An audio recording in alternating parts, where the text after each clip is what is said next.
RotoGrinders, NFL Food for Thought. We're back another week in the books, closing the door on week 14, and we're heading right into week 15. I'm the Luuch. I'm here with the Chief, Will Priester. We might have to tuck our tail between our legs and talk about the Minnesota Vikings. Yeah, tell me about it. We'll get there.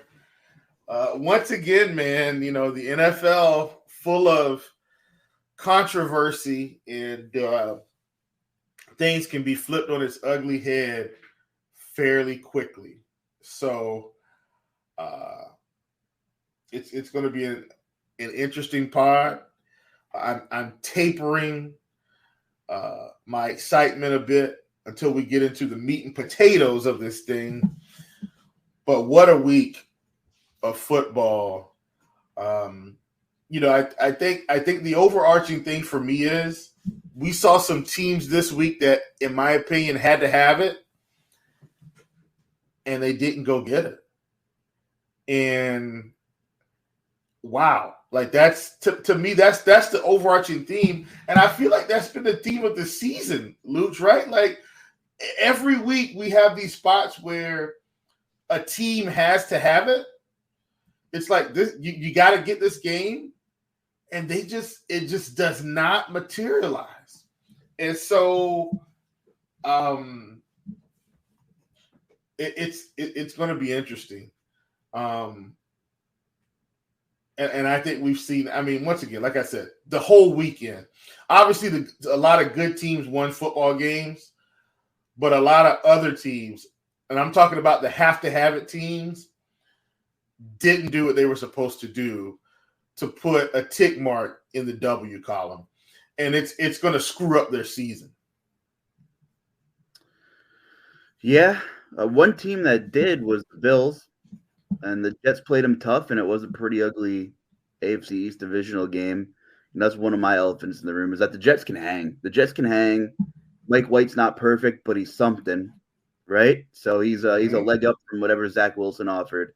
And the Jets can hang. I mean, they need some variance to probably go on a little bit of a run if they get in. But, you know, my takeaway is the Bills are winning ugly football games. You know, they're finding ways to win. If this was a 500 team, a darling team, if the Bills were the Detroit Lions, everyone would be saying, well, they're just finding ways to win. And they wouldn't be nitpicking on just putting 20 points against the Jets. So I think the Bills are doing what they have to do, discovering this run game a little bit of balance. The defense is a little bit healthier with Tre'Davious White back in the fold. So those are kind of my takeaways from that game, is that it was competitive. The Jets are real close to being a dangerous football team. I don't know if it'll happen this year. It could happen in the next year and a half, Chief, if they keep these pieces together, the young skill players on offense, whoever the answer is at quarterback, a good young head coach, defensive-minded head coach who's not afraid to make bold decisions, and Robert Saleh, clearly, and a really nice front seven with Sauce Gardner on the back end of that defense as well. So that was just a good divisional football game, and I was impressed with the way the Bills figured out how to win, even though it was ugly, and the Jets kind of hang in there and kind of left a few on the table. They took the Vikings down to the wire 2 weeks ago, ball in hand, final drive inside the 10. One-score game against Buffalo. You can't knock the Jets right now, and I still kind of like them as the season winds down. Yeah, I do still like the Jets. Because, see, here's the thing. The Jets are still a fairly young team with a fairly young head coach. And so I think for young teams, at least for me, Luuch, one, are you being competitive? And two, do you have a chance to win late? Right? And I think what we saw, though, was the Bills' experience is carrying them through a lot of these close games right now, I think. And we saw their defense get off a little bit against Mike White. But once again, the weather conditions, Luuch, kind of held both teams back a bit until Mike White, once again, they kind of had to start pushing it down the field. And if you look at the yardage totals, he was able to get it done. They just couldn't put a W in the win column. I was encouraged to see what we saw from them. Are we good? Are we good to switch gears on this game? Or are we good? So another team that I felt like had to have it. We're going to set the Vikings aside. We'll get to them later. The Seattle Seahawks had to have it. I don't understand what happened here. The Panthers, look, I'm a Panthers fan, right? The Panthers put up 30 points, Luuch. 30. And you would have thought that Sam Darnold possibly lit the world on fire with us scoring 30 points. He was 14 to 24, 120 yards and a touchdown. Deontay Foreman, 21 carries for 74 yards. Chuba Hubbard, 14 for 74 and a touchdown. Raheem Blackshear, 4 for 32 and a touchdown. Sam Darnold, 4 carries for 30 yards and a touchdown. Like, DJ Moore did not record a pass in this game, and we scored 30 points. I mean, of course, there were some defensive miscues, obviously. My point is, Geno put up 264 and 3 touchdowns, and we beat them by 6. Like, to me, this was a had-to-have-it game for the Seahawks. Now, is it probably going to screw up their wild card chances? They keep losing and Detroit keeps winning. It just might. Do you get what I'm saying? Like this, they needed to win this game, and they let the Panthers come into town, a 5-8 football team now, and now the Seattle Seahawks are 7-6, and they just let a game slip away. Any thoughts on this Seattle game? How it went down? I mean, this was, and I'm a Panthers fan. Like, I'm tired of us winning these stupid games. We're not going to the playoffs. And look, a win's a win. But, man, I felt like the Seattle Seahawks had to have this game. I think Seattle's one of those teams that's talented in some areas and flawed in others. They're a team that could get in, do damage, would need some volatility, would need the right matchups. We've seen them have some ceiling games, and we've seen them play really inconsistently as well because of some of the flaws on the roster. Seattle's just one of those teams. They aren't wowing you as Super Bowl contenders, but if they made a run, it would be cool, and it's plausible. Like, Seattle's one of those teams that could make a run, and they're kind of above average, and if they get hot at the right time, who knows what could happen. I think there's a bunch of teams in that fold, teams that don't seem like complete contenders. You have Philly, you have Buffalo, you have Kansas City, and I think you need to put Cincinnati on that list now because they're good enough on both sides of the ball that I think Cincinnati can make some noise as well. But I kind of, and you know what, I guess Dallas too.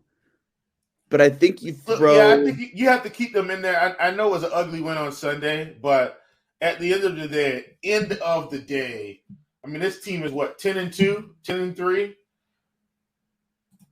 10-3. Look, man. A win's a win, right? Just like we talked about last week. What's that? A win's a win, like we talked about last week. In the NFL, it is. Like, even the worst teams. Like, the Texans are one of the worst teams in the NFL, and this was a 4-point football game. Like, that's what we were talking about last week. Like, the difference between the best team in the league and the worst team in the league isn't as bad as people think. Now, the Eagles just got off against the Giants, but, all in all, and I'm bringing this up for a point, Chiefs-Broncos, 34-28. Broncos have been anemic on offense all season. And we're able to put up 28 points this weekend. Like, as bad as they have been, this ended up being, and they had a chance to take the lead late, just didn't capitalize. Yeah, I'm okay with Dallas squeaking one out. But to circle back to your question, I think Seattle's just one of those pretty competitive teams that, if they click at the right time, they could make a run. I think you got to throw teams like Tennessee in that mix. I think you got to throw the Jets in that kind of realm. Listen, let's go to the Titans real quick, because what loses your football games? Turnovers. 4 of them to the Jags. The Jags are back in the AFC South race.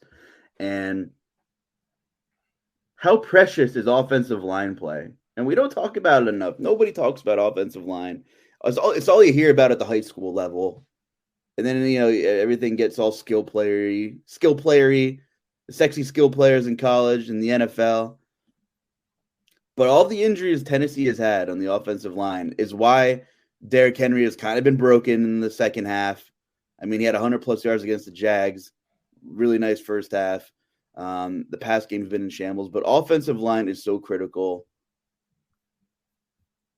Losing Taylor Lewan was a big deal to this offensive line. If you have one missing link on an offensive line, it could derail an entire offense, Chief. I mean, have you seen that? Entire season. That's exactly what we're seeing.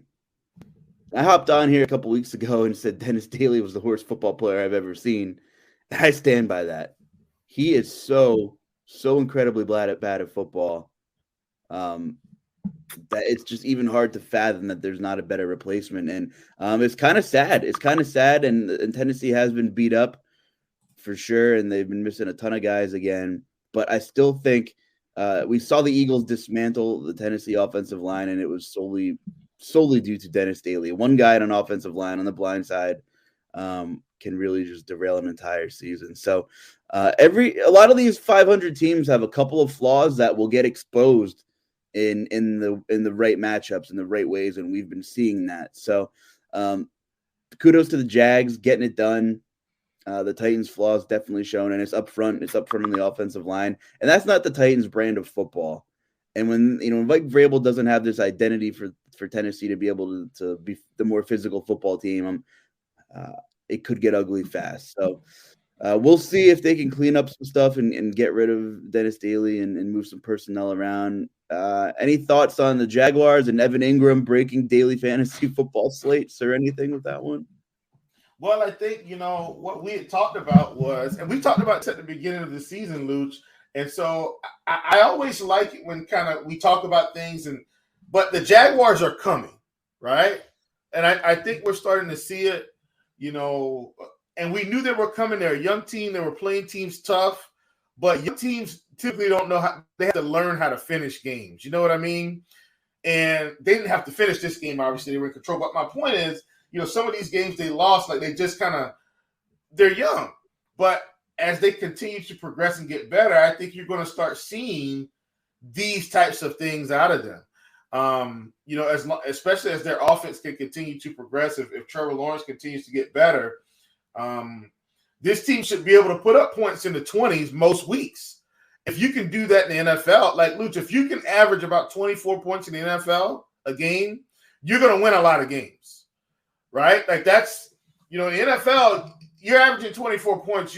You're pretty much scoring because, some of those games might be in the 30s. Some might be 17, 18 that you win. But this offense is coming along. Like if you look at, just this weekend, like Trevor put up over 300 yards passing and the running game did nothing. Like that's what was, I think, a shocker to me, which I didn't expect Travis Etienne to get off because we know about the defense of the Titans in terms of the run game. But Trevor Lawrence still threw for 368. It's not like he threw for like 220, 250. He threw for 368. Like, huge game.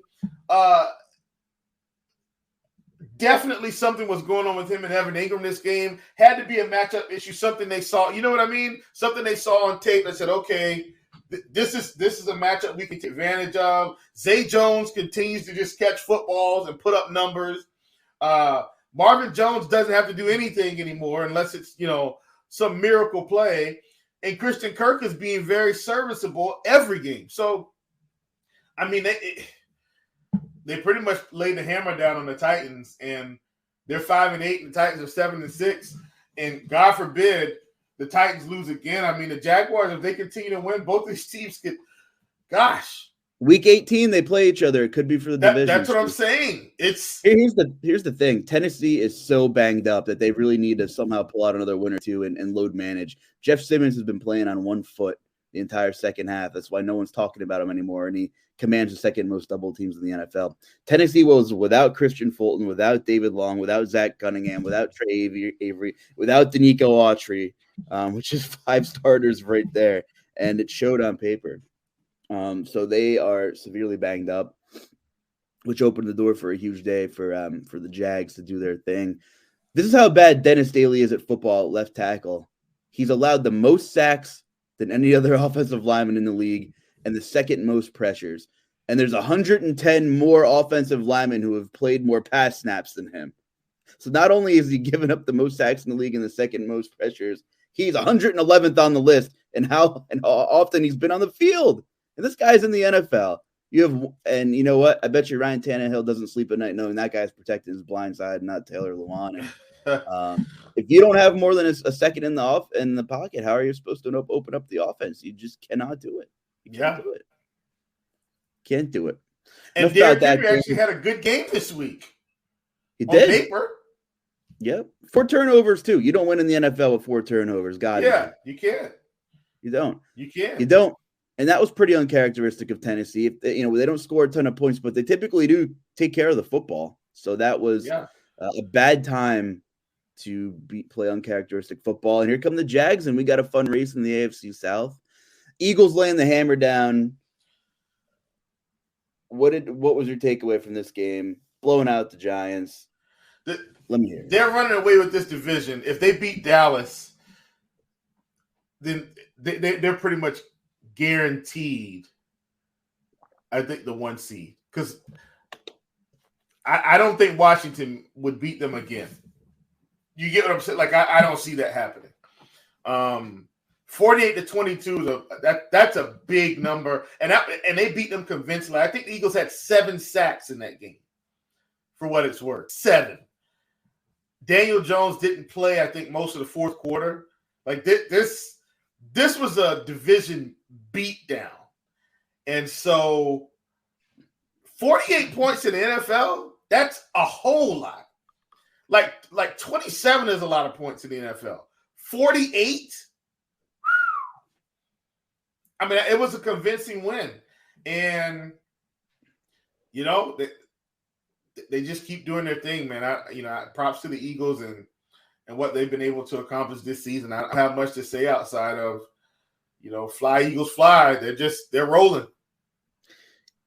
When you win the line of scrimmage on both sides of the ball, piggybacking off our last conversation, everything else comes a lot easier.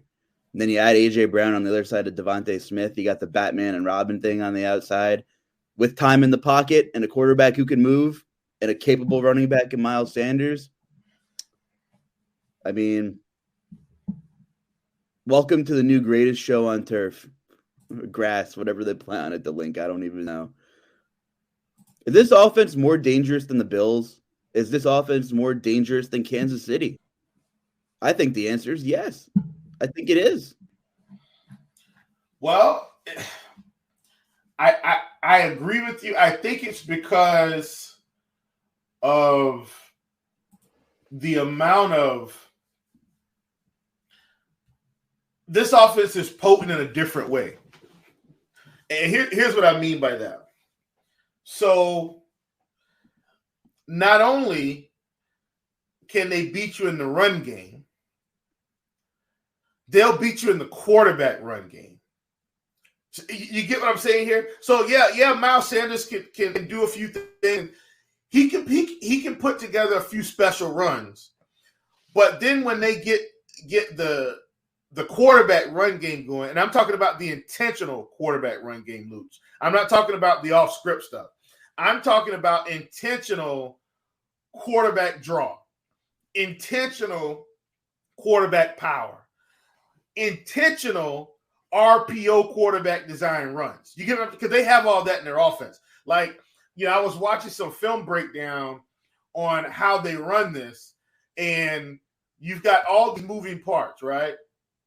And so Jalen Hurts, sometimes he's reading second level, where in the traditional RPO game, a lot of times they would just read the defensive end, right? If he's crashing in, he'll pull it, he'll get outside.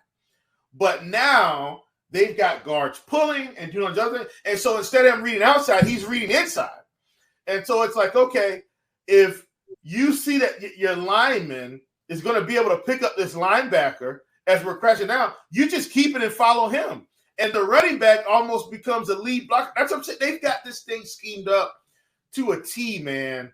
And it's a really interesting thing to watch. And then now when you add that wrinkle, it opens it up for A.J. Brown. It opens it up for Devontae Smith, right? If and another thing, I think another statistic, I don't want to say a statistic, but another part of his film breakdown.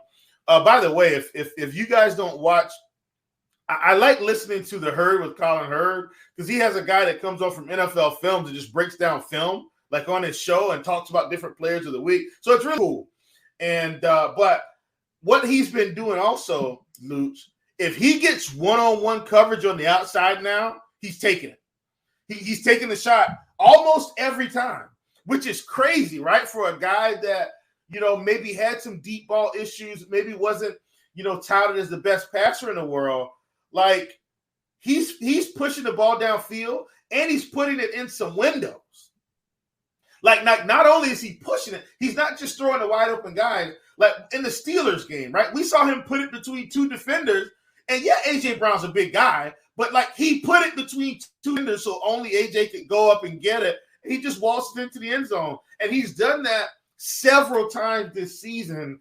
And I think that's the ascension of this offense. You can't stop them down the field. You can't really stop the run game once they get the quarterback run game going as well. So how do you beat them? You don't. And I think we're seeing that in the scores here. And I think another thing that I don't want to overlook, Luuch, and I promise I'll shut up about the Eagles.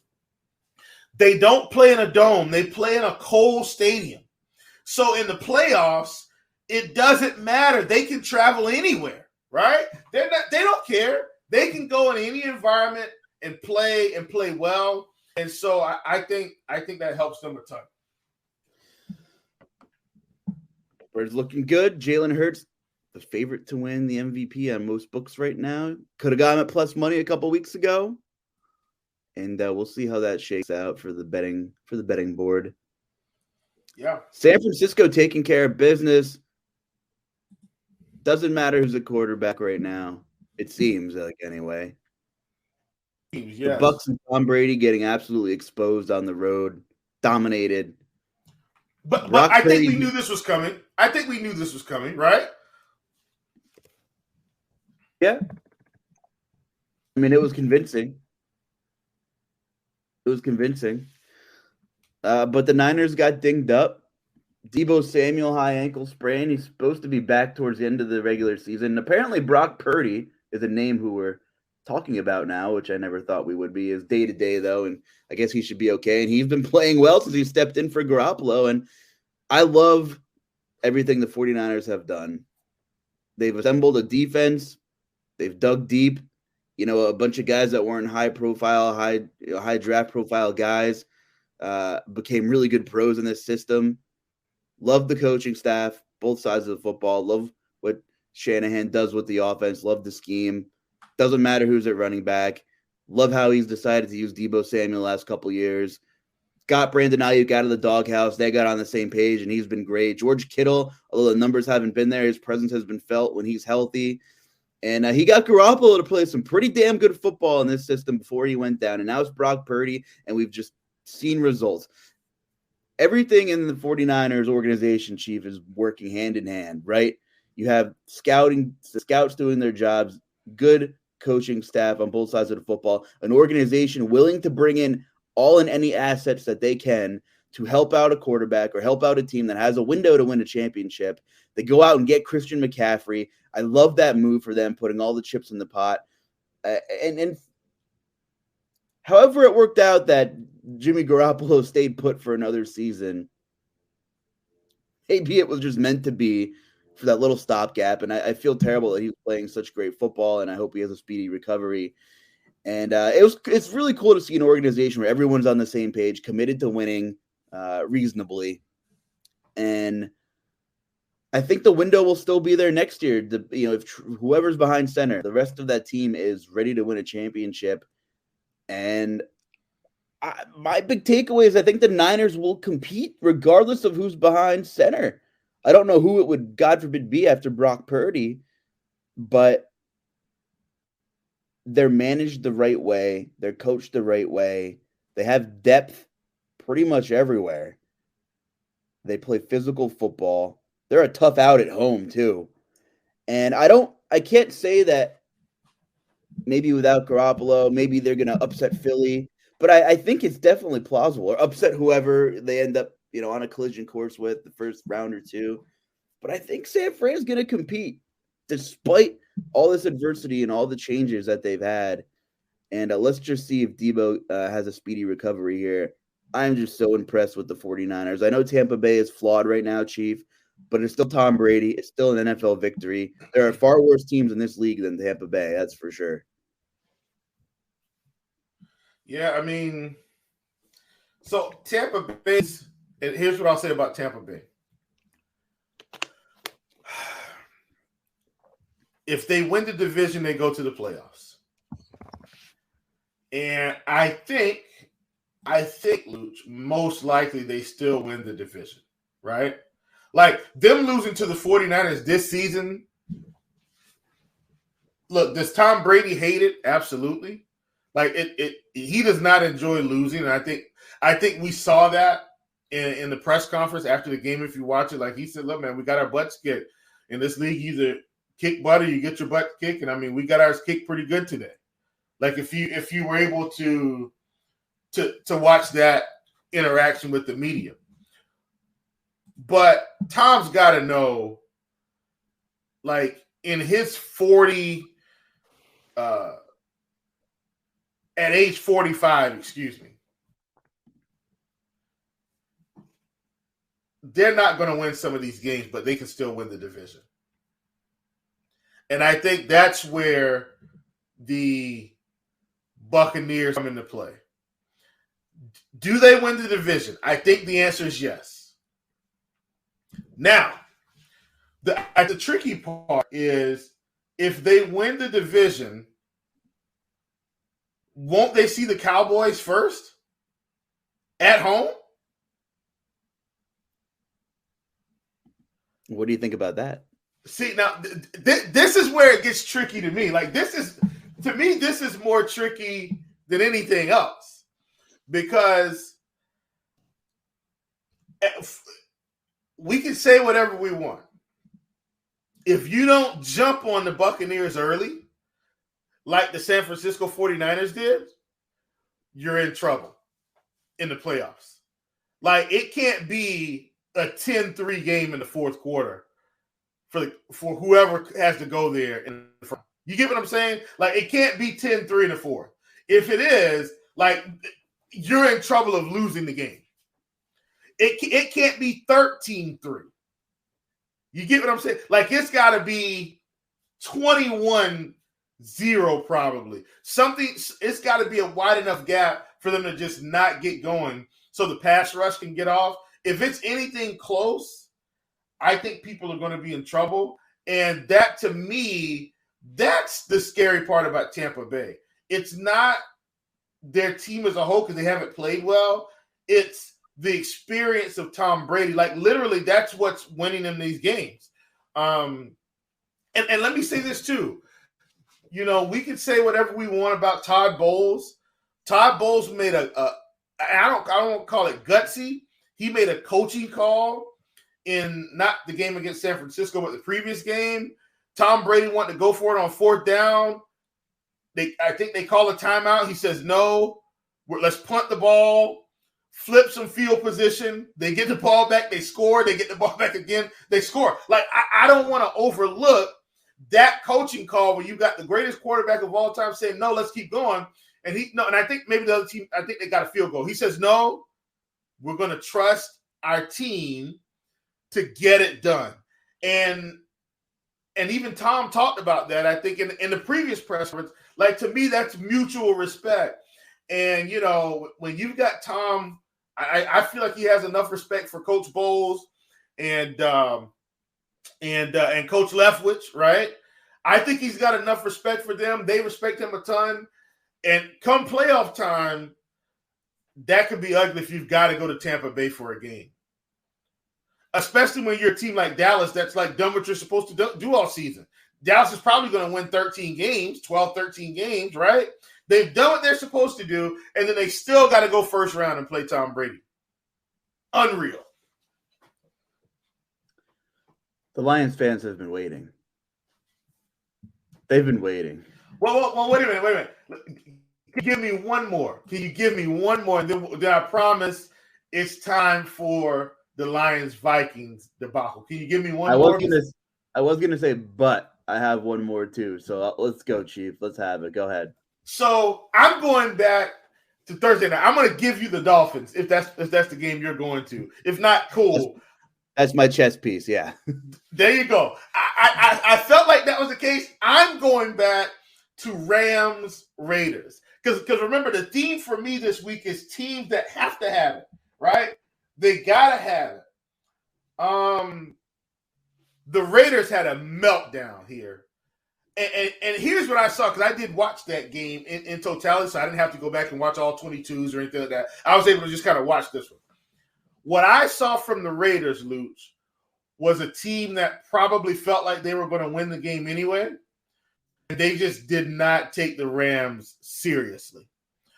Because the Raiders should have scored at least 30 points in this game. There was no excuse for them to not put up points. And they just kind of lollygagged around the whole game. Just, we got it. It's under control.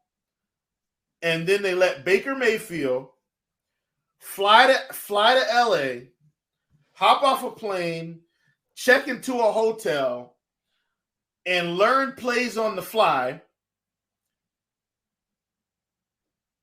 and beat this team on a last-second touchdown, Luuch. And I think you've heard this now. If you haven't been able to tell, I like to watch the press conferences after the game. So I just like to hear what the players are thinking, what the coaches are thinking.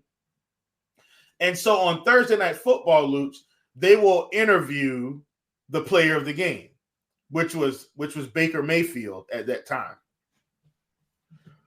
Here's what Baker Mayfield had to say. This is the first thing he said, Luuch. Because they were saying, Baker, how does it feel? You know, you come in, Baker says, well, first of all, I was shocked that they gave me man coverage on the outside when we had to have a touchdown. Luuch, whose fault is that? That's the coach's fault. What in the world? Luuch, I'm not a football coach. I'm a basketball coach. I understand football, obviously. Okay, I'm a basketball coach. If my team is up 3, right, with 5 seconds left in a basketball game, and the other team is going to inbound the ball, there's one place I'm going to guard and take away. I'm taking away the 3-point line. I will concede a 2-pointer, not an easy one. I will concede that you get the ball in and that you're maybe able to get a 2. A mid-range, a layup, I'll concede that it's 5 seconds, right? We just don't want any fouls. You get what I'm saying? But I'm not going to give you a 3-pointer. I'm not doing that at all, okay? In football, if a team has to have a touchdown and there's 5 seconds left, Luuch, wouldn't we just say, hey, defenders, everybody go, put your foot on the goal line, and you don't let them get inside. You just don't let them score a touchdown. Like, isn't that the thought process? I feel like that's the thought process. There was no prevent defense. I mean, they could have played quarters coverage and had enough. Like, I don't understand what the logic, the ideology was. They gave Van Jefferson press coverage, and they gave him a free release. And they end up losing this game, a team that was trying to ascend to get into the playoffs. This was a had-to-have-it layup game, and they blew it.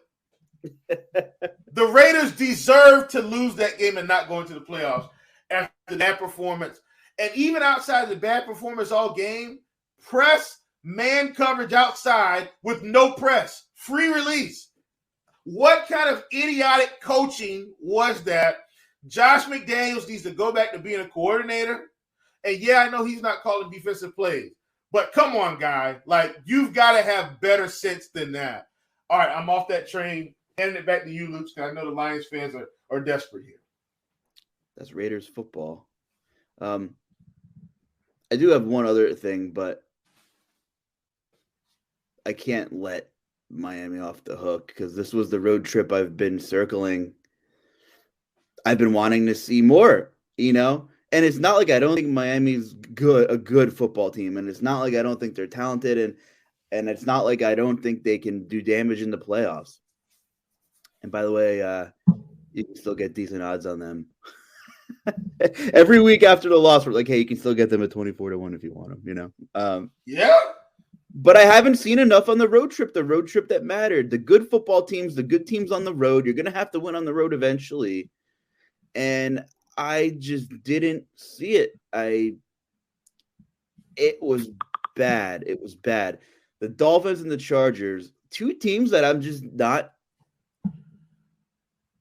very high on in terms of consistency. We've talked about the Chargers a lot in this podcast. And we've talked a lot about the Miami Dolphins. And the Chargers are just oftentimes missing that component, missing some stability. They deal with the same injuries every year. I feel like Keenan Allen misses games, Mike Williams misses games. They miss games together. Austin Eckler probably misses a few. Herbert had the ribs thing earlier this year. Brandon Staley's super aggressive, and sometimes it's good and sometimes it's bad. Defensively, they're well coached, but seem to get beat on the outside a lot, and teams can run the football against them. But Miami could not do anything against them. Tua did not look good. The Miami offensive line got hustled. Another offensive line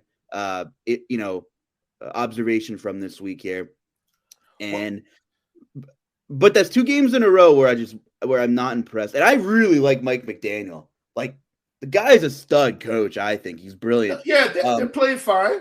Yeah, they're fine. They're fine. And it wasn't like it was a one possession game. I get it. But I'm also not very high on the Chargers. That game didn't really do anything for me for either team because they're kind of just who I think they are.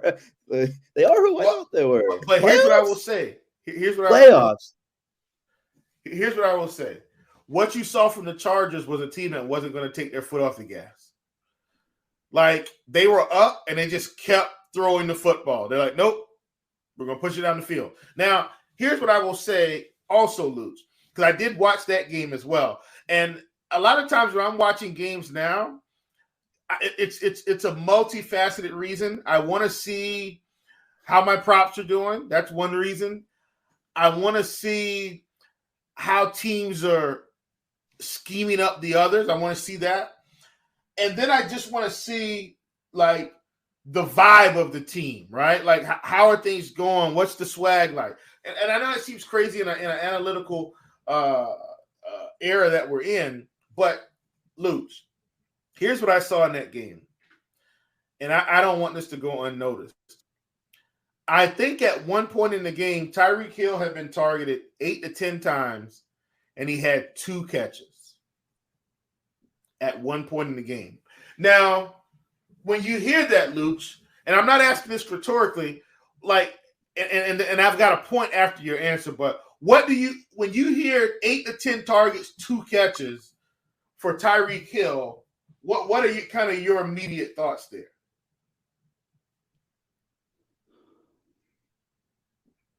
I don't know. I don't really have any. Okay, that's cool. My thoughts are, where's Jalen Waddle been on the road trip? Okay, now let's talk through that. And that's what I was hoping you would think. Like, well, how many targets did Jalen Waddle have? And Tyreek had 10. At one point in this game, Jalen Waddle had 1 target, and Tyreek Hill had like 10 targets. At one point in this game. And I'm going back and I'm saying, well, I feel like Coach Mike, let's call him Coach Mike, not Mike Tom. Let's call him Coach McDaniels. I don't feel like he made good adjustments early on. Here's why I say that, Luuch. The scheme they were running plays 20 yards down the field. Luuch. I feel like they got away from the short passing game, the quick strikes, stuff to keep the defense off balance. Everything was slow and long developing early on in this game. I mean, deep 20-yard in routes, Luuch. Post, just crazy play calling to me when you've got two guys that you literally probably run a shallow cross every 3 plays and get first downs. Do you get what I'm saying here? I felt like there was no imagination in the first half of this game. And then you went into the second half and we saw a lot of the same. I just felt like the play calling just wasn't good enough to get this team where they needed to be. Now, was Tua under duress some? Yes. Did he need to play better? Yes. But play calling has a big effect on how a quarterback can settle into a game. And I don't think Tua had a chance to settle in at all because everything felt like 5-step drop, slow, long, developing plays. Like, we got to be better than that, coach. You know what I mean? Throw a wide receiver screen. Throw some slants. You have to be better than that. Like, and if you don't get it. But if you're able to go back and watch this film, Luuch, you'll see what I'm saying.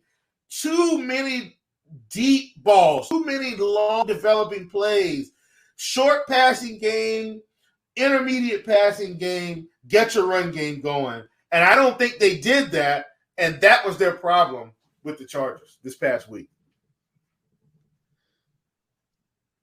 It's a weird comparison or like observation that I'm about to make, but we kind of saw Tyreek Hill is a God-given talent in this league. On the field. Say what you want about whatever his issues were off the field, etc. We're talking football, strictly football. There's really been nobody like him in this league. He's a weapon. He's the ultimate weapon. He's in the MVP conversation. He's not going to win it just because it's going to go to a quarterback. But we saw Mahomes kind of have to figure it out with who he had. I mean, he had Travis Kelce, who's the ultimate chain mover. But Mahomes I don't want to say Mahomes, and of course Andy Reid. We know how Andy Reid likes to call plays. I feel like at one point of their tenure together, they kind of got addicted to the long developing home run plays multiple times a drive. And they kind of hit their lull a little bit until we saw the development or the willingness to kind of take those checkdowns and those 5-6 yard passing plays. And I don't know who that's going to be in the Miami offense, but it should be Big Mike Gesicki. This guy should be involved, and I'm kind of disappointed that he's not more. This guy should, he's athletic, he's big, he should win you balls in the middle of the field. And I think it's going to be just simply let's take what the offense is going to give us a little, or the defense is going to give us a little bit more, just from watching how the Chargers played, these two brilliant receivers and what the Dolphins wanted to do. And they took away the middle of the field. I mean, it was like the only thing the telecast ever said that was pretty intelligent was they literally were playing a lot of coverage. It took away these crossing routes when you have two receivers that are as fast and gifted and get open like Waddle and Tyreek, and that's what they like to do. And I think it could be something as simple as let's take these 4 to 5 yard plays and get into good down and distance situations, because you're not always going to be able to get that home run ball. That's it. Like, that's literally it. They started running the ball in the second half, got themselves into some more positive down and distance situations, and you saw a slightly different offense. But, imagine if they did that in the first half. We might be talking about Miami winning this game. I mean, they lost 23-17. Right. And that's because they had to kick a field goal late because they played so poorly in the first half. It was terrible. And they almost got the onside kick. They did almost. It was so close. And, I mean, that's the Chargers, Chief. The Chargers always put themselves in a one-score game. They never take their foot off they never take their foot off their gas because they can't, because they don't run the football. They literally cannot ever not take their foot off the gas, and half the time, and like 40% of the time it benefits them, and 60% of the time it kills them that they just can't run between the tackles at all. That's who they are. I will say this, Justin Herbert that was his best football game season, though, I think, in terms of mobility and creating throws and not making any mistakes. But I think Miami and the Chargers, and this is like probably a very unpopular take, but I think they are a tier ahead of teams like Seattle and Tennessee. But I just can't. The Chargers specifically, I just cannot buy into. Miami has the ceiling, and I've been talking about putting futures on them for 3 weeks now, and I just think it's incredible value. But they have some things they need to figure out for sure. Yeah, absolutely. Well, one more quick thing, I swear, and then this Lions time. Look at us, just like it's like we're a bad couple avoiding the conflict we need to talk about. we're sweeping it under the rug as long as we can, and maybe we'll just get through the show and just not talk about it. But people will come for our heads. We can't. Yeah. But you just what a massacre and heartbreaker of a football game between New England and Arizona, and you just hate to see the non-contact injury with Kyler. Oh man, and 3 plays in too. He's voiced his displeasure a lot. We've seen it on TV. A lot of the talking heads are making a big deal. Oh, is Kyler Murray immature and blah, blah, blah. This guy's just emotional and wants to freaking win football games, I think. And, he never had his full complementary of weapons. He never did. He never had Hopkins, Hollywood, Ertz, Rondell, and Connor at the same time. And that's a really nice looking offense on paper. And I was really looking forward to, I hope he has a speedy recovery, but, we'll have to see the severity of the injury. If this thing, if he's not ready by camp, and people are already calling for Cliff's head, and he really has made some pretty poor choices, and he hasn't won a challenge since 2020 when he took over, by the way. Did you hear that statistic? So I don't know if he knows how to coach, and I just feel like there might be some decisions that are going to have to be made in this organization, and I just feel like it was a really unfortunate. It's just nothing good. Like, that was just really sad, and so many injuries in that game last night, Chief. Yeah, man. On both sides too. That's a tough one. Hopefully he'll be okay. I think we see some changes in Arizona. If not, I think Cliff Kingsbury, in my opinion, because of the injuries, they may give him a pass. I think he may have one more season to get this right, because we have seen them win games. This season, though, like you talked about, I mean, God, half your offense of your key players were out. Now, Hopkins more for suspension, I think, than the others. But, what can you do? You try to tread water until those guys get back, and now your star quarterback is hurt. So I think, now I could be wrong here, I think they give Cliff Kingsbury one more season to figure it out. And then after that, I think he's done. If they don't win football games with a mostly healthy football team all season. All right. Here we go.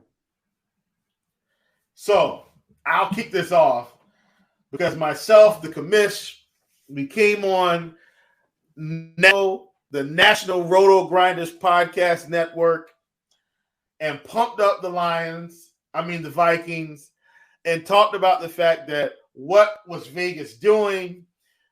What were the line makers doing? What were they thinking?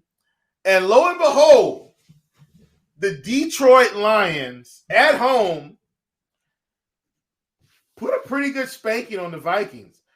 I mean, Justin Jefferson was able to get off like we anticipated. But once again, the Lions digging themselves out of an early grave here and put on a performance for the ages. Now, Luuch, if you would have told me without knowing the score that Kirk Cousins threw for 425 yards, 2 touchdowns, and no interceptions, I would have said, oh, the Vikings must have won this game 35-3. Okay? But then you go to the other side. Jared Goff, 330-3. And the crazy part, spread the ball around tremendously. Like, if you would have heard that, you would have thought Amon-Ra St. Brown had 120 yards receiving. He had 68 yards receiving in this game. 6 for 68. DJ Chark, 6 for 94 and a touchdown. Josh Reynolds, 5 for 51 and a touchdown. Jamison Williams, 1 big play, 1 for 41 and a touchdown. Khalif Raymond, 2 for 19. DeAndre Swift, 3 for 18. Shane Zylstra of all people, 2 for 18. Justin Jackson, 1 for 12. Penny Sewell, 1 for 9. And the run game basically did nothing. We had Jamal Williams at 16 carries for 37 yards. DeAndre Swift, 6 for 21. Justin Jackson, 4 for 19. Goff took off once. And Amon-Ra St. Brown had 1 carry for 6 yards. But the the Lions got it done. And they are pulling themselves into the playoffs, Luuch. Like, the Lions have a shot to go to the playoffs. I just want that to sink in for people. They got a shot to go to the playoffs. And for everything we've said about this team, and, we've seen Dan Campbell say some weird things on national television. He's got this team inspired to play. And this offense is playing pretty well. I heard another analyst talk about this, Luuch. Okay, so the Lions have a ton of draft picks coming up, by the way. A ton. And, do you draft a quarterback? Like, who wants to get rid of Jared Goff right now in this offense? He's been playing fine. Like, why do you go out and get an unproven rookie? You know what I'm saying? Like, it's very interesting to see Jared Goff do this with these weapons, because he's got weapons. He may have more weapons now than he did when he was in with the Rams. But the sky was falling when they gave away T.J. Hawkinson, who they beat, by the way. I know. That's what I'm saying. Like, they have the pieces. Now, are they going to win a Super Bowl? No. But one of the things that I can say about this team is they don't have a problem scoring points. You get what I'm saying? This team can put up points. And when you can do that in the NFL, Luuch, you've got a shot. Like, you have a shot when you can score points in the NFL. And here's what I'm saying. Now, have they had some rough games? Yes. But, Luuch, remember we talked about in the NFL, a lot of games are close, right? Listen to the Lions' offensive production, even in losses. They lost to the Eagles 38-35, Luuch. 38-35. Beat the Commanders 36-27. Lost to the Vikings 28-24. Lost to the Seahawks 8-45. Now, the Patriots put a spanking on them. It was 29-0. Lost to the Cowboys 24-6. Okay. Dolphins beat them 31-27. They beat the Packers 15-9. They beat the Bears 31-30. They beat the Giants 31-18. They lost to the Bills 28-25. They beat the Jaguars 40-14, and they just beat the Vikings 34-23. Luuch, this team can score points. It's incredible, really. Now, do I think they should have beat the Vikings? No, but they did. And now they get a matchup with the Jets, Panthers, Lions, and Packers. How many of these games do you think they win? 3. Just because it's the NFL. I think they win 3 as well. But here's the tricky part. The Panthers' defense may give them some problems.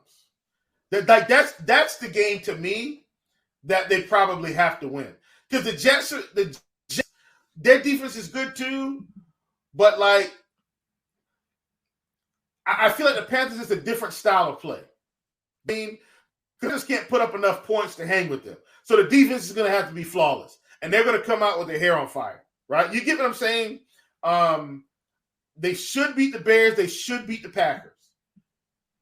And if they did that, they'd be a what? 8 and they'd be an 8-9 football team if they won 2. They'd be 9 and 8 if they won 3 of the last 4 games. They'd be over 500 and looking like a wild card playoff team. And that's very interesting considering where we are in the season. So shout out to TJ, our guy TJ, who went on Crunch Time, and he did this whole thing where they give me 150 likes or whatever on the video, I'll give you my low-owned tournament play. And, there's probably people thinking, oh, this guy just wants the likes or whatever. He got on here and said, you got to play Jamison Williams. He got on Crunch Time and said, it's not St. Brown, it's Jamison Williams. Lo and behold, first quarter, Jamison Williams has arrived, 4,400 receiver on FanDuel or whatever his price was, close to the minimum, if not.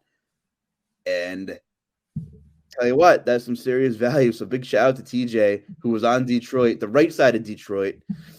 And that was an awesome, awesome conviction call there. But if you stack this game the right way, you came out all right. Like, if you played Justin Jefferson in golf, you were pretty good. And the other guys didn't kill you.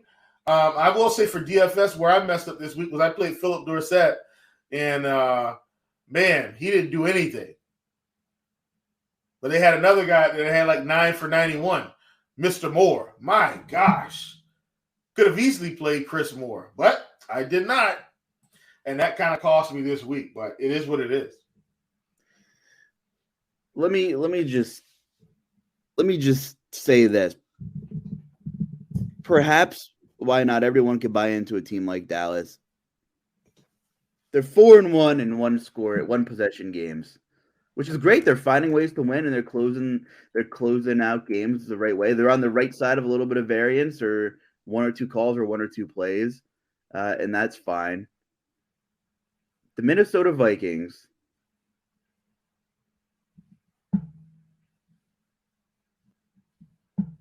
are 9-0 in one possession games.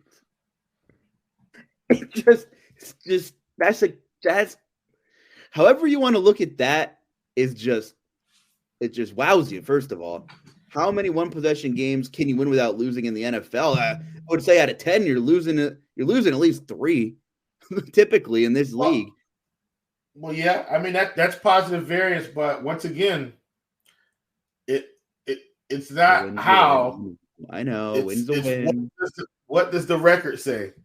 And I know Detroit won by 9. It wasn't one possession, but like these games have been freaking close, man. Like almost all of them. So, well, okay. Last thing about the Vikings, and then I know we'll look ahead here. The Vikings have the Colts on Saturday. Do you think they lose that game? No. They're at home. I know, man. No. I don't see it. I don't see it, but I mean, Indy is fresh coming off a bye, so that's. I got you, but I don't want to diminish.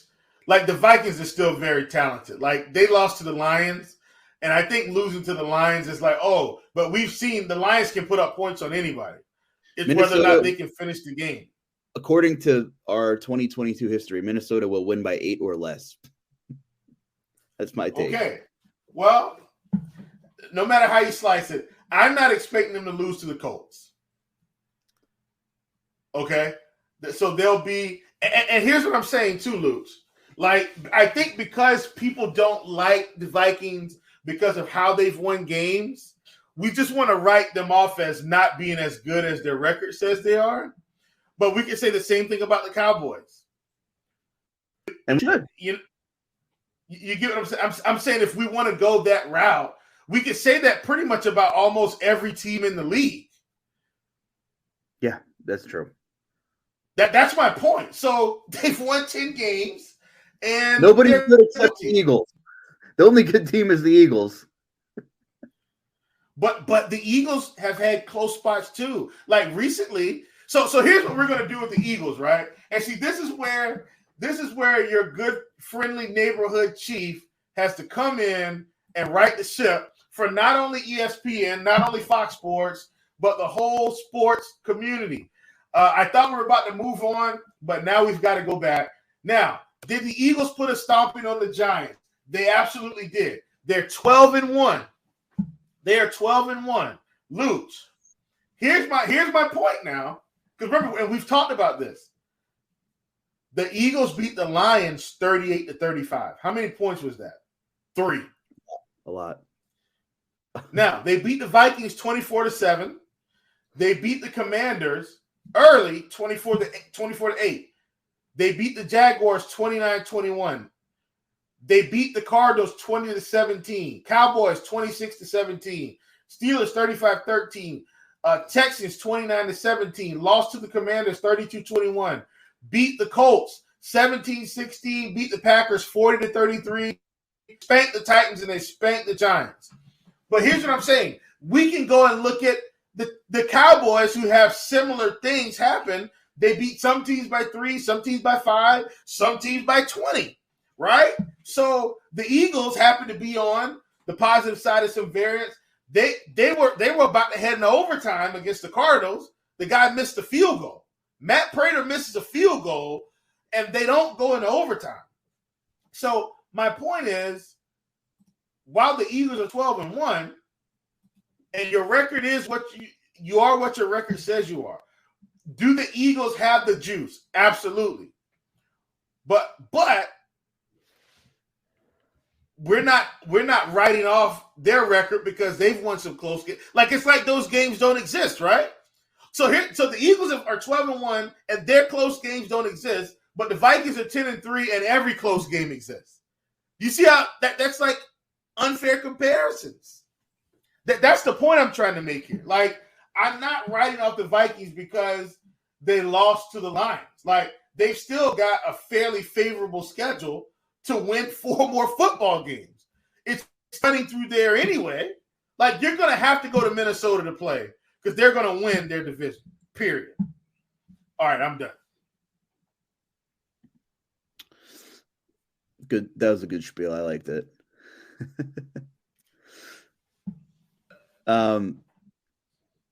Look ahead. Let's do it. I think there's some big games this week. There's some big games Seattle. this week. 49ers at Seattle. Right off the rip on Thursday night. This is a trap game, Luuch. I'm telling you right now. This is a trap game. Short week. We've seen this every season. Short week. One of these stupid games. And let me say this.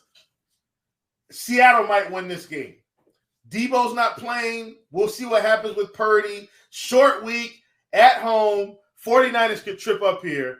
Seattle wins this game. I would disagree, but not by a 1-score margin. I'm not saying, wow, that was the worst take ever, Chief. I'm on the Niners, but a lot of question marks. You're right. A lot of question marks on a very short week on the road. On the road. 12th man's going to be livid, right? They're going to be making some noise. Tough atmosphere to play in. Purdy's not 100%. I still cannot believe we're talking about Brock Purdy on this podcast, but he's been playing good football. Absolutely. The Ravens are dealing with a wealth of injuries as usual. 3-point road dogs against Cleveland. Deshaun Watson played better football. Who do you think wins this football game? Oh, boy. And look, let me say this. Gosh, I hate when I'm right, but I'm wrong on my props. So I said this, I think, the first week, like Deshaun Watson comes out rusty, but typically once you get that second week of practice in, you look a lot better. And what happened? He looked a lot better. Now, he didn't play well in the first half, but we saw the yardage pick up. This week, he's probably going to look even better than he did last week. And all of a sudden, the Browns are going to have some stuff here. No Lamar Jackson, I don't think. I think I'm going to give this game to the Browns at home. Tough division game, but if Deshaun is getting better and the defense play serviceably, they win this game. Because they will have a more explosive offense than the Ravens on Sunday. That I can guarantee you. Okay, is it redemption time for Miami? 7.5-point road dogs at Buffalo. We could see some significant weather in this game. I'm not sure what the weather's going to call for. I'll let you, give your take on here. I think this is a tough spot for Miami, and for me, it's the Bills. I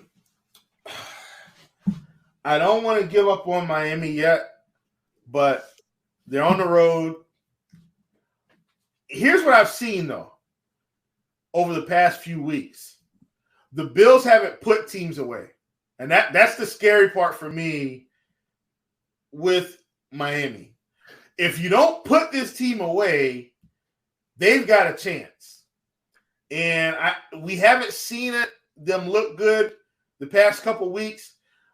If there was any team I felt more confident in them probably losing to, it was the 49ers. I expect them to go there and try to win and put some pressure on them, but the 49ers defense, man, they're incredible now. They had a shot against the Chargers. Hopefully Coach McDaniel can make some adjustments and get his play calling back on track. I'm going with the Bills at home, but I don't feel good about it, to be honest with you. I do think Miami is explosive enough to make the Bills pay if they don't put them away early. Possible snow, possible rain, possible wind. My issue in this one would be Miami doesn't have a run game. They don't know how to run the football. They can't commit to running the football. And the Bills have definitely shown some willingness to run the ball more the last 6 to 8 weeks. Getting little brother Cook into the mix, which is good to see. If it's ugly, I say Miami covers 7.5, but they lose the game. That's my ultimate take here, and I'm pretty confident in that prediction, actually. Yeah.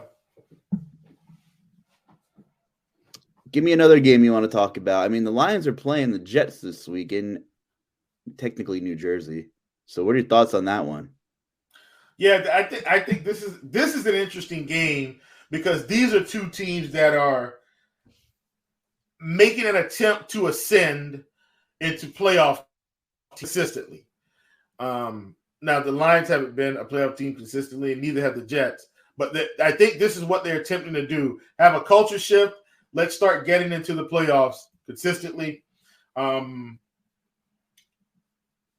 If we saw Mike White take some big shots or a big shot for sure on Sunday, Joe Flacco had to come in for a little bit. Hopefully Mike White is okay. Do you think the Jets can put up enough points to hang? They're at home, but I'm going to go with the hot Lions here. I'm going for the upset. Lions over the Jets, which means the Jets are absolutely going to win this game.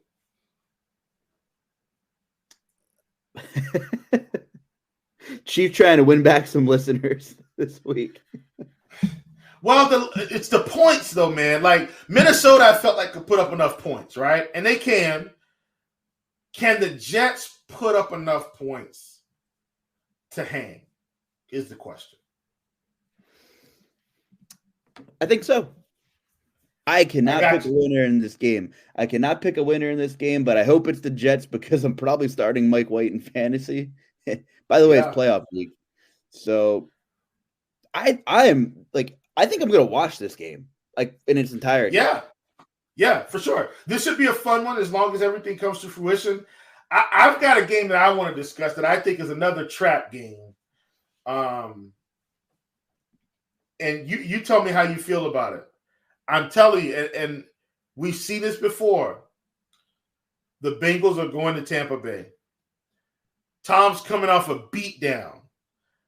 We're on to Cincinnati. Now, I know that was the Bill Belichick phrase, but my point is, and it's not about the Bengals, it's about where I feel like the mindset of this team will be. Now, are the Buccaneers a good football team? No. Are they a bad football team? No. They're below Tom Brady standards, but this is an average football team. You get what I'm saying? Like, they're not the best. They're not the worst. They're probably somewhere in the middle at the end of it all. I think this is a trap game for the Bengals. Now, are the Bengals a better football team? I definitely think so. But I think this is a trap game for the Bengals. I see the Buccaneers squeezing this out on another Tom Brady heroic last-second drive here. No, not for me. I think it'll be a competitive game. I'm in on the Bengals. I'm in on the Bengals winning this football game. No. I'm saying the Buccaneers could. Because of how they've been playing, they've been on a roll. They beat the Chiefs.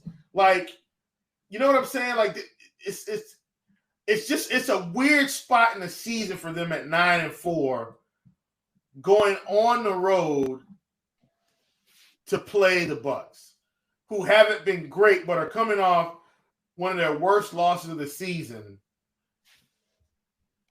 Like, you get what I'm saying? Like,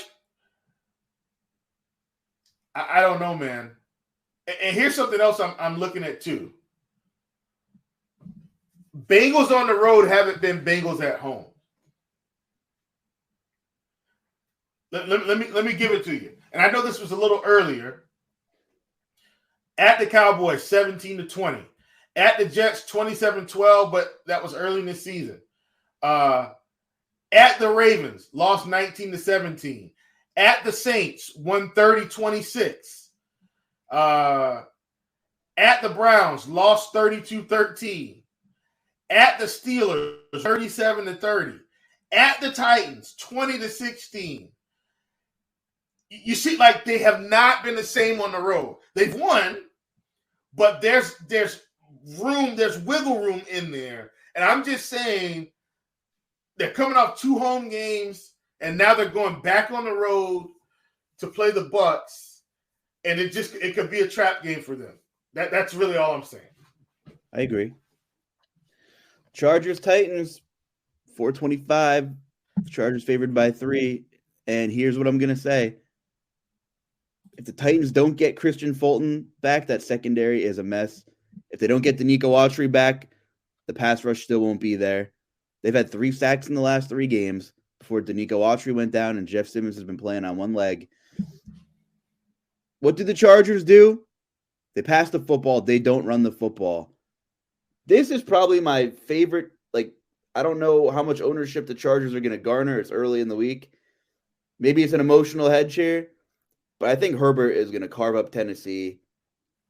On the flip side, you know, from pounding props and playing a little bit of DFS this year, the Chargers cannot stop the run. As good as that pass rush is, I think the Titans can win some like early downs on the run. So I'm interested to see two conflicts of style here, right? Like, teams have been gashing the Chargers all year in the ground. Tennessee's going to try to do it regardless. And the Tennessee's been getting hit in the pass game pretty heavily lately. I'm taking the Chargers. I'm taking them over Tennessee. And I kind of like this game for DFS purposes here. Like, Tennessee hasn't been lighting up the scoreboard, but I think Henry scores. Probably has 80, 90 yards in the ground. A couple catches. Yeah. Big game. Big game for Mike Williams this week. That's 2 touchdown Mike Williams break the slate this week. That's my call. And it kind of pains me saying it against my boys here. But I'm unbiased, and this is a bad matchup for Tennessee, in my opinion, defensively. Yeah. No, I get it for sure. Another trap game on the horizon, Cowboys-Jaguars. Oh, baby. Another one of those weird – I'm telling you, it's trap week, bro. It's trap week. It's so oof. This is going to be interesting for the Cowboys this week. Do I feel like they should handle the Jaguars? in a general sense, I do. But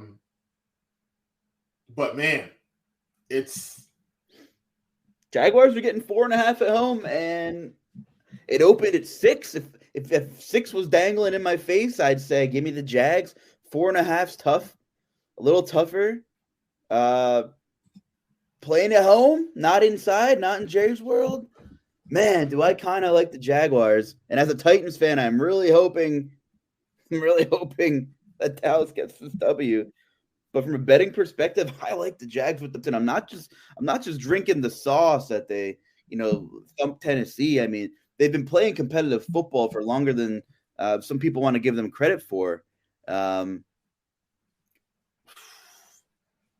It's going to be a one-possession game. I think Vegas has this right. Give me the Jags with the points. If anybody calls me biased after listening to this podcast, Chief, you're listening to the wrong guy. Yeah, man. What's your take? Who do you take? I'm going to take the Cowboys. I still think it's a trap game. Like, they may come out flat and have to rally late. We'll see. I'm taking the Cowboys, though. Not the points. I'm just taking them to win straight up. Listen, it's playoff week in most competent fantasy leagues, so good luck to everybody that's playing season long. And it's a war of nutrition. If you have avoided a lot of injuries, you might be in decent shape, even if you didn't have the best roster on paper 2 weeks ago and you got in. So let me ask you this. I'm surveying some names that are in some of the waiver wires that I've been seeing and seeing people post about. I looked in a couple of leagues of my own. Well, let me ask you this. You're desperate for quarterback. Maybe you had Lamar or Huntley or whatever your situation is, or Garoppolo. I don't know, right? But there are definitely some fantasy football owners who are maybe looking to get a quarterback this week. Let's say Mike White, Daniel Jones, and Jared Goff are all available. Mike White has Detroit, Daniel Jones at Washington, Jared Goff at the Jets. And you know what? I'll even throw Tom Brady in there. Because some people ditch Tom Brady. So you like Goff against Detroit? Yeah, against the Jets. Yeah, give me Goff. Oh, yeah. This offense, I mean, he's got the weapons, man. Like throwing Jameson Williams into the mix, having DeAndre Swift to be able to catch passes, mixing Jamal Williams in the run game, Amon-Ra St. Brown on the outside.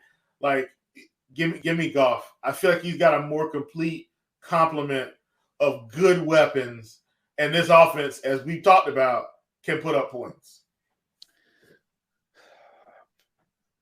That's just such a fascinating game for so many purposes because A, we're going to find a lot out about the Jets and the Lions. B, a ton of people are streaming Mike White and Jared Goff in the playoffs, in the fantasy football playoffs this week as well. And I think I'm kind of partial to Mike White. I mean, yeah, we're crapping on the Vikings here. They couldn't establish the run, but Kirk Cousins still had a very efficient mega game through the air. So I can't discount that. And yeah, the Lions defense has looked better in the second half, but I think I'm on the Mike White side there, but I don't hate the Goff take. And don't look now, Tyron Smith is coming back this week.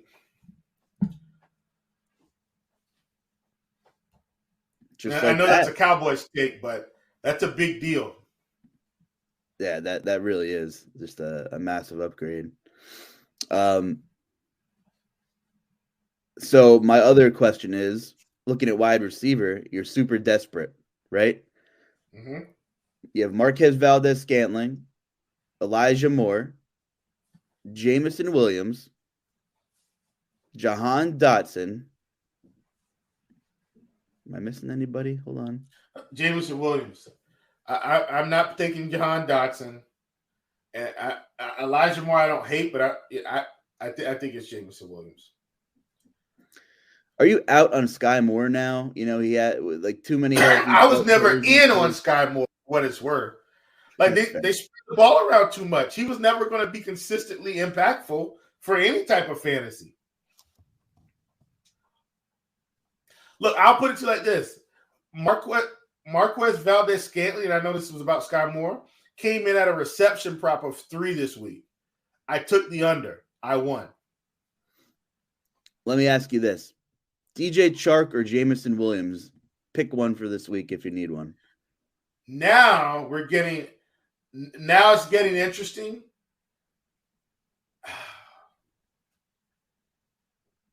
I think I roll with long-term Chark. I think I roll with Chark here. I feel like he's still going to get more targets, but could be Jameson. I think I take Chark, though, for what it's worth. Either could be the right answer because we got to think Sauce Gardner is going to be lined up on Amon-Ra St. Brown. What's the deal with Chuba Hubbard and Deontay Foreman? Have the game scripts been good where they can split all this crazy volume? Are you nervous to use one of these Panthers running backs? Would you? That's how they want to play. And, I mean, they play the Steelers this week, don't they? Yeah. They're at home. Either one may be viable. I still like Foreman better. I feel like he's got more goal line work, but I mean, it was a pretty good split this week. So, we'll see. I guess it's also definitely worth monitoring the Patriots situation. Damian Harris didn't play. We'll have to see how much he practices. It's worth trying to take a dart throw on one of these Patriots running backs, I think, if they're on the waiver wire and you want to see how it unfolds. Damian Harris, we saw Pierre Strong and we saw Kevin Harris. I don't know what my lean would be. I guess between Harris and Strong, maybe Strong by a nose, but America's scrapping the waiver wire here, baby. For fantasy football playoff week, we are dealing with a lot of injuries here, and that's that. So good luck to everybody in your season-long leagues. Hey, GPP food of the day / story time. Tell me something good, Chief. Tell me something good. So I must say, hear me out here, folks. This is a GPP food of the day / story time. If you're not busy over the holidays and too caught up in the hustle and bustle, I know you have gifts to buy and stuff like that, man, go volunteer at your local food bank. My church happens to have one, so I kind of get to do it year round. But what I will say, man, is, as fortunate as we are, when you think about things, some people just aren't as fortunate, bro. And you'd be surprised what a care package of bread, canned goods, sometimes we have fruit, eggs. You just be surprised what a little care package like that could do to brighten up someone's day. And the food pantry appreciates it. They always need volunteers. So GPP food of the day, man, if you can, go visit a local food pantry and volunteer for an hour. It could definitely change your life, man. Everybody doesn't have it as good as the next person. And, being able to assist in providing help for someone that's really in need. Just think about the magnitude of this, Luuch. When someone comes to the food bank, they're basically saying, hey, I don't have enough food to take care of my family. So it takes guts, it takes pride to put that aside and say, hey, I've got to get down. We need help. We don't have food to eat. That's a basic necessity of living. It's food. And so, once again, if you could get to your local food bank or food pantry, just give them an hour. It's that hour will be well spent. Depending on how long people have been listening to us, I used to be a reporter for a newspaper, pretty local joint for a really long time, actually. So I got to know a lot of rural towns and, dealt with food banks and churches and, around the holidays. And it was another way I was able to contribute was, I was happy to write as many stories and articles and whatever I could do to spread awareness about that kind of stuff. But there are so many ways to donate during the holidays, if you're not involved with a food bank, Christmas time and giving gifts. And, like you said, up here, there's a bunch of stuff that they call the angel tree where you can anonymously donate gifts and to, nonprofits that host these I don't know what giveaways or programs, where families can sign up, to have some gifts to give in the holidays. And you see a lot of local businesses get involved and individuals, and that's really cool. There's just, so many ways to donate and give back this time of the year. So it's really cool to see. I can't believe we are getting insanely close to the new year already, Chief. It's pretty crazy. Yeah, for sure. Pretty crazy. For sure. And we're not stopping now. We got food for thought coming at you full throttle. I will tell you this. I had a pretty busy weekend, and I went to Hershey Park in PA with my girlfriend, and she showed me a lot of spots that she typically goes with her family every year, and that was pretty cool.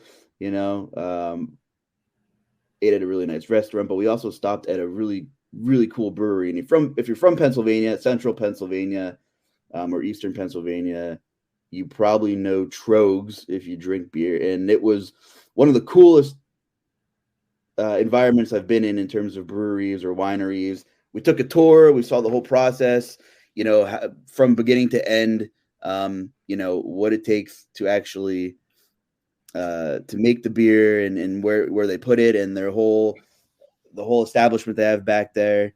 And it was really cool. And they had really awesome food there. So if you're in central PA, check out Trogs Brewery. The beer was really good. Got hooked up at the end of it. And my girlfriend doesn't really drink beer, so I drank 2 people's worth of samples. So I was feeling pretty good by the end of it. But Hershey's also where they have the high school state wrestling championships, and this is the first year that they didn't have the PIAA high school football championships. But Hershey is secretly a little mecca of high school sports in the middle of Pennsylvania. So people think of the amusement park there and the chocolate, where the chocolate's made, Hershey chocolate, but really it's a hidden gem for high school sports. If you're a kid growing up in Pennsylvania and you're a wrestler, or you play football, that was always your goal, to get at Hershey in December and play football there. So it's a cool little town, and there's definitely some cool stuff there, and a really cool brewery. And I gotta say this, by the way, I woke up today. I got a good morning text from my girlfriend, right? And we stopped at the sports book at the casino by her house over the weekend, and I introduced her to what a kiosk was to put bets in. So I woke up today, and she said, "Good morning. We lost our parlay." And I never expected that. And classic. So find someone that will take interest in your hobbies a little bit, even when you don't expect it. And I thought that was pretty funny. So I know she's listening. So Taylor, I'm glad you're a little bit invested with me here. And it's cool. Listen, that's a classic, bro. That's an instant classic. And we've run way over time on this show today. So thank you all for listening. But listen, good morning. We lost our parlay. That's the show title. Find you a significant other that will grieve in losses with you, and oh my goodness, and smile for joy when you win them. But that made me laugh. That made me smile. So. But thanks, Taylor. You're the best. And it was cool drinking your beer at Trogs. So thanks for letting me catch a buzz. Anyway. We'll be back. We'll be back next week for another episode. I can't wait to run it back and watch the Lions-Jets this week. Chief, I know we have a bunch of content to keep pumping out this week at RotoGrinders and Scores and Odds and the whole 9 yards. So if you've never listened to us for some reason, where can the people find you on Twitter? You can find me at Chief Justice 06, and that's on the Twitter sphere. And just come hang out in the Chiefs Prop Shop Discord, and I'm in there most of the day. At the J. Carlucci, look me up. We got to get out of here. We'll be back next week. For the Chief, I'm the Luuch. Have a good week, everybody, and good luck.